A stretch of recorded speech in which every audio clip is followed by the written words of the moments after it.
Student, आज हम discuss करने जा रहे हैं इलेक्ट्रिक रेजोनेंस। रेजोनेंस तो हम +1 में भी पढ़े हैं, लेकिन यहां पर हम डिस्कस करेंगे 12th क्लास का topic electric resonance. Electric resonance के अंदर हम पहला केस हम करने जा रहे हैं यहां पर सीरीज का। LCR का पीछे केस हम लास्ट वीडियो के अंदर हम डिस्कस कर चुके हैं, वहां पर हमने LCR को सीरीज के अंदर पढ़ा था। आज हम इसी का रेजोनेंस पढ़ते हैं। तो LCR को जब हम सीरीज में कनेक्ट करते हैं, उसके अक्रॉस EMF सप्लाई देते हैं, तो आपके पास Z जो इंपीडेंस है उसकी वैल्यू आपके पास आई थी R² प्लस में XL माइनस XC का स्क्वायर।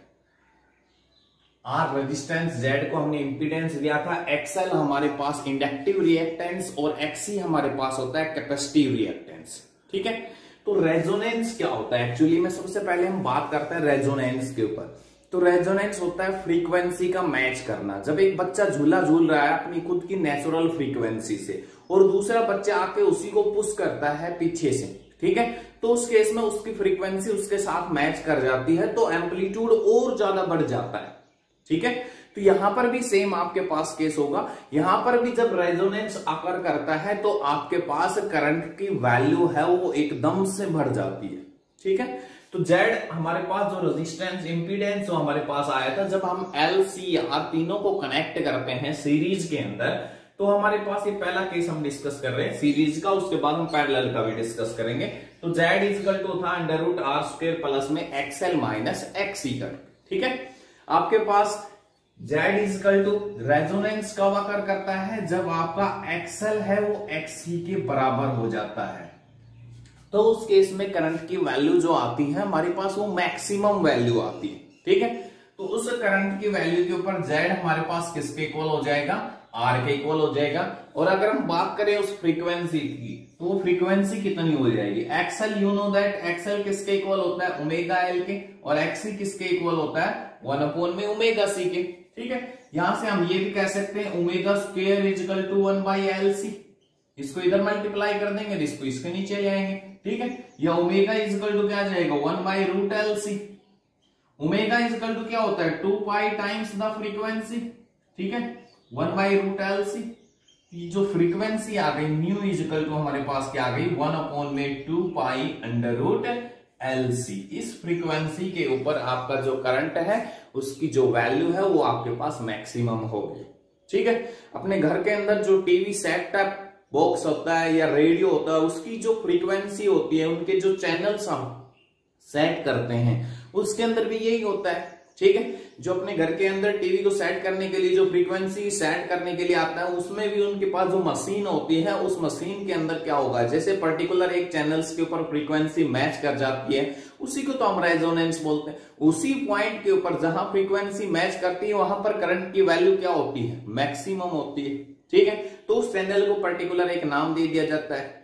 समझ में आई बात? तो यहां पर वो क्या है, एफएम के अंदर हमारे पास क्या होता है? जब एफएम के हम जो टर्नर होता है उसको रोटेट करते हैं, तो वहां पर भी आपके पास जो फ्रीक्वेंसी मैच हो जाती है, तो पर्टिकुलर चैनल आपके पास मूव करता है वहां पर। तो यहां पर अगर हम बात करें फ्रीक्वेंसी, जो एंगुलर फ्रीक्वेंसी और करंट के बीच में ग्राफ की, तो किस टाइप का ग्राफ आपको देखने को मिलेगा? इधर आपके पास हम बात करते हैं करंट की। ठीक है, तो यहां जो ग्राफ है वो आपको इस टाइप का ग्राफ ऑब्टेन होगा।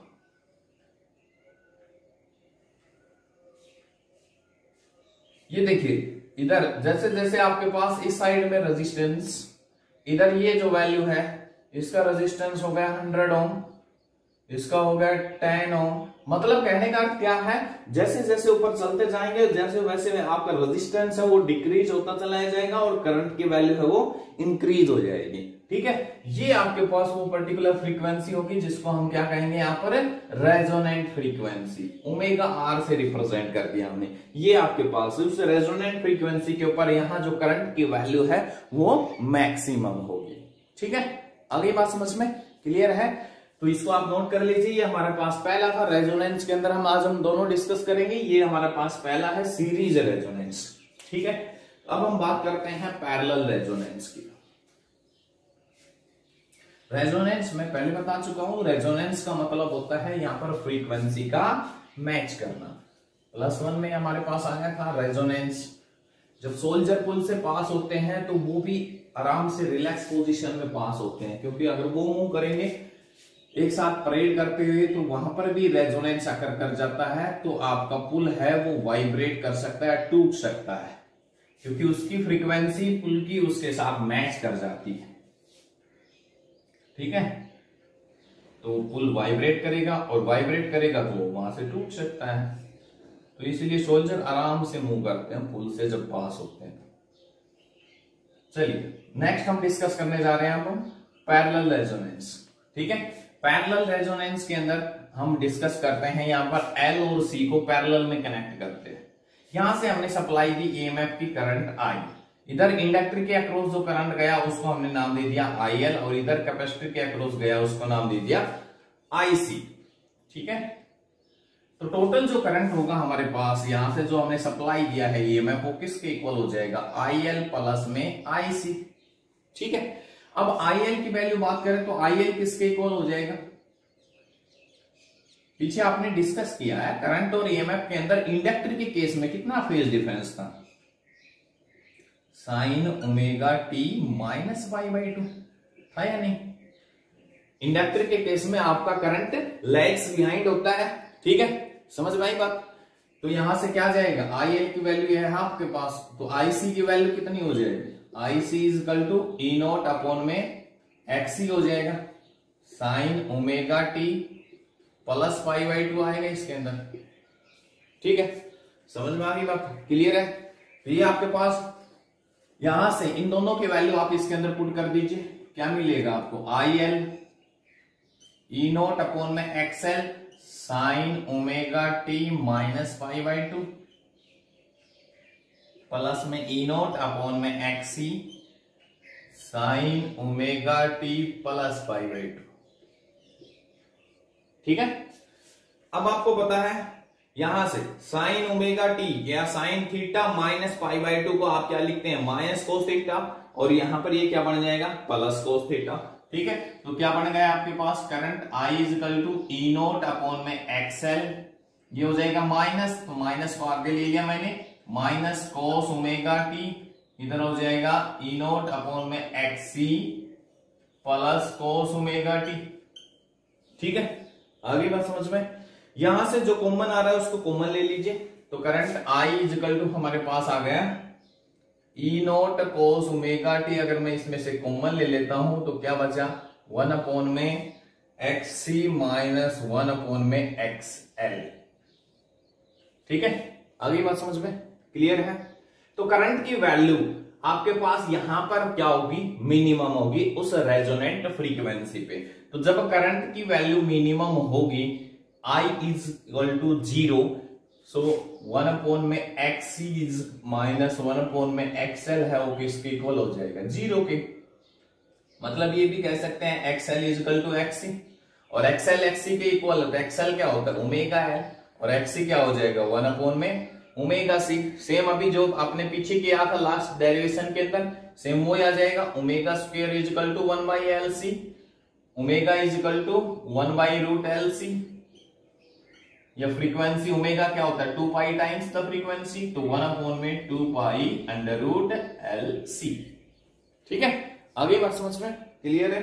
मतलब यहां पर भी आपके पास जो फ्रीक्वेंसी की वैल्यू आएगी वो क्या होगी, सेम रहेगी, कुछ भी नहीं है, बिल्कुल सिंपल सा। यहां से जो सप्लाई दी थी आपने करंट की, वो आपका टोटल करंट यहाँ इंडक्टर और कैपेसिटर के क्रॉस हमने ब्रेक कर दिया। ठीक है, टोटल करंट इसका सम होगा।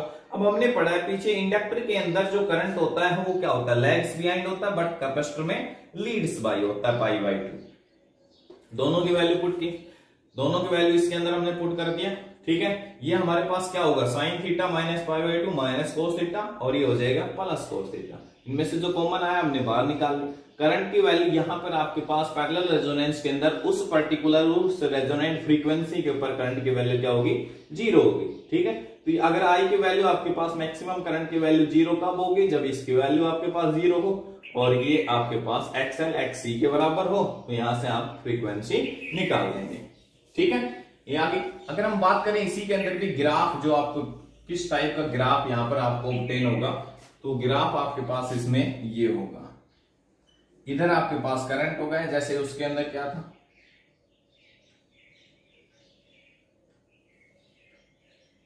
ठीक है, ये जो फ्रीक्वेंसी होगी ये आपकी रेजोनेंट फ्रीक्वेंसी हो गई, इधर फ्रीक्वेंसी हो गई और इधर आपके पास करंट हो गया।